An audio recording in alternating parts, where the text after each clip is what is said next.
So here is today's simple question for you. How do you fight a war in winter?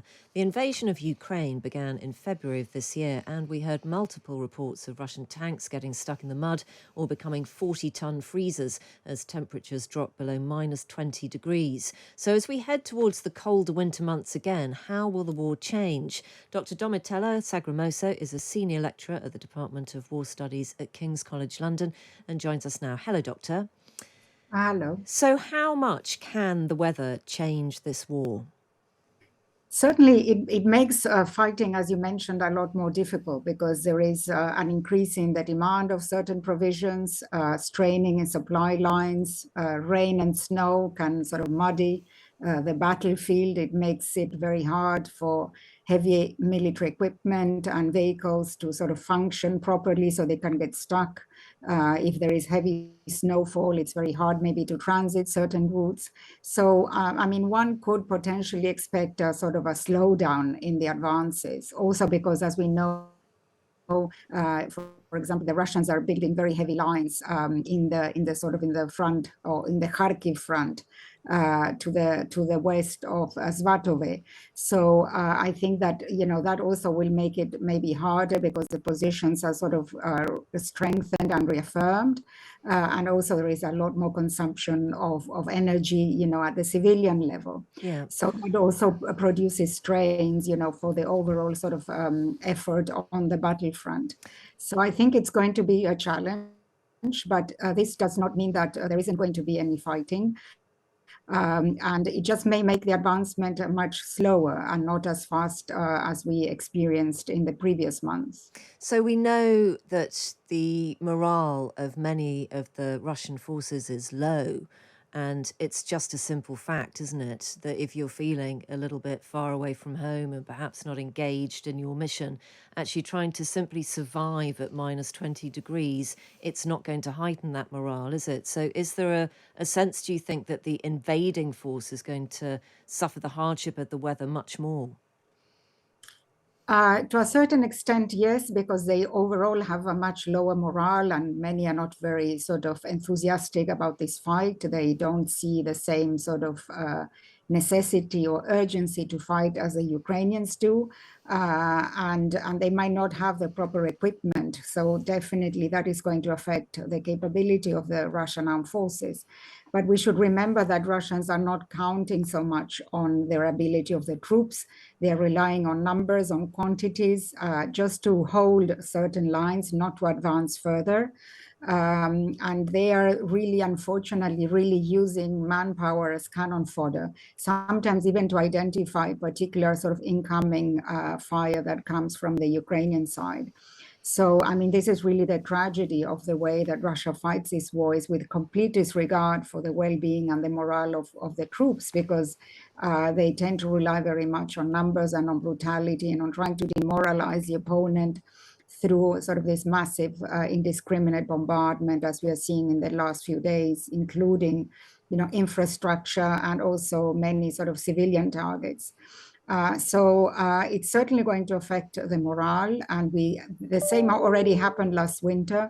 In the first weeks and months of the fight, there was many troops on the Russian side who were not properly prepared, and that also made it harder to advance over Kiev.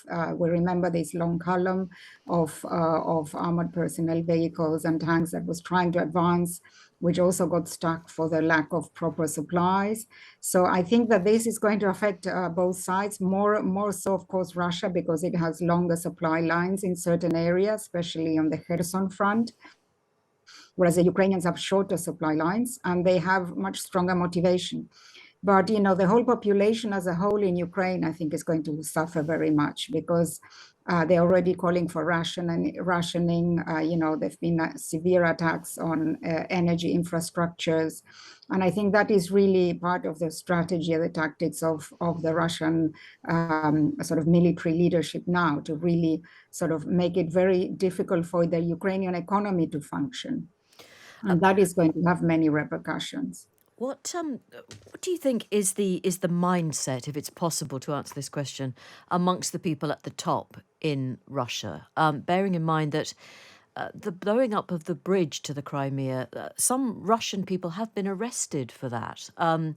Does that mean that Putin's enemies are very much going about their business at the moment, trying to topple him? This is a question we've been trying to answer for many, many months now, and it's very hard. It's just guesswork. We don't have any evidence or solid information that there is an internal effort to sort of undermine and get rid of Putin. Of course, we would like that to happen. So we're trying to follow and interpret a lot of lines of information. But I remain very cautious. And I remain very cautious also when Russian intelligence, between quotes, provides detailed information. They need to, the Russian leadership needs to find culprits, and they tend to sort of rush when they do not have the immediate answers. So I would be very skeptical about the sort of, involvement also of locals. I think that they're going to try to pin it down eventually to Ukrainians. Of course, there is dissent inside the structures of power. There are disagreements on how to carry out this operation. There were disagreements between the military and Putin. There were disagreements within the FSB and the way that Putin was addressing some of the issues around mobilization.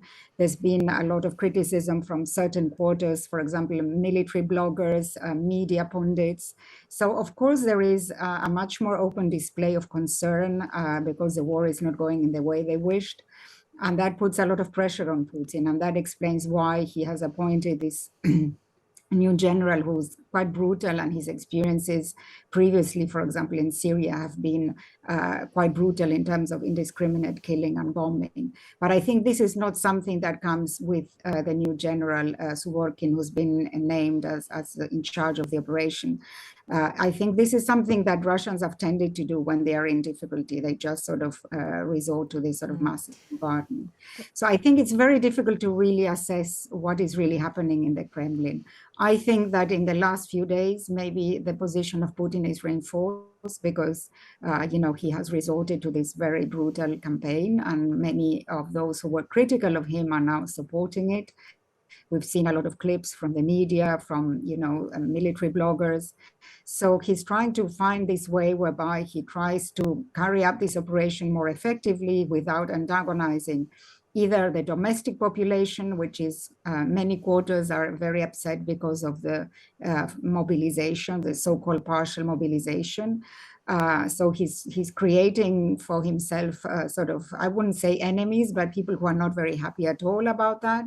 But he also has to consider the position of those who are more on the military nationalist side, who want a much more brutal campaign. Yeah. And that's what he's trying to do now. So I think I'm very hesitant to speculate about what is happening inside in the Kremlin. Yeah, we appreciate your expertise anyway, though. Can I ask you just a very simple question? How does a soldier who is in an infantry line or in a tank, miles away from any kind of warmth or housing, actually keep warm if it's minus 20 and they've got nowhere else to go?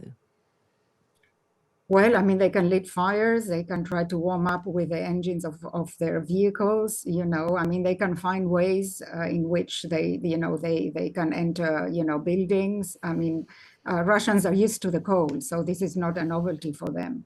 Of course, it can affect them if they're in the open air, so they would try to find cover, in areas where they are more protected. Inside tents, inside buildings, inside vehicles. They might lit fires, so they might find sort of very sort of amateurish ways of warming up. But one would expect them to be sitting inside the trenches and trying to sort of hope that, time will come when they can move forward. So I think that, from the purely sort of military point of view and the human point of view, it's going to be very tough. But Yeah. I think this is not something that would prevent, the war from continuing in some way. I think we don't have to have any illusions that now there's going to be some kind of ceasefire and the beginning of an effective negotiating process. Sure. I think that is not really on the cards, although apparently Turkey was emerging again as a potential mediator, and Russia is sort of eager to engage in some kind of effective negotiations. But I think that the way that Russia presents the proposals is completely unacceptable for Ukraine.